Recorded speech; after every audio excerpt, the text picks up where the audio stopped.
So now talking a little bit about sequencing these fans. It's another common question we get a lot. We're just going to go through a couple of common practices, what we usually like to recommend when turning these fans back online and when turning the fan off.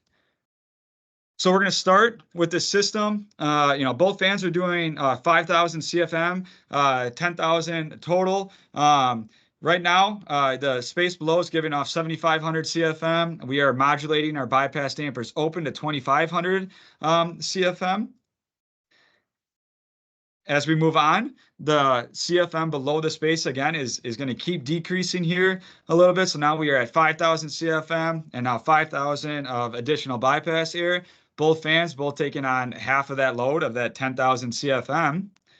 Now, as that demand or that CFM from that space decreases enough, we are able to actually shut a fan off. The best way to shut a fan off, it says fan and isolation damper should be powered off at the same time. Or what I like to recommend, what my boss likes to recommend, is shut the isolation damper first, then shut the fan off.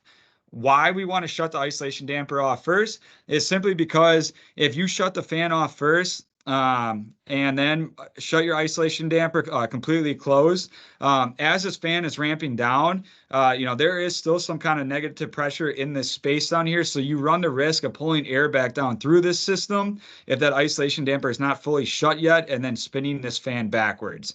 And as I'm sure most of you know, that could cause a lot of headaches out in the field.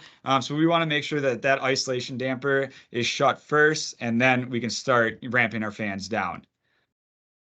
Same thing with sequencing the fans back online. We want to start that fan up first and then modulate our open our isolation damper, just because it eliminates the risk of any potential air being pulled back down through this system and then spinning that fan backwards.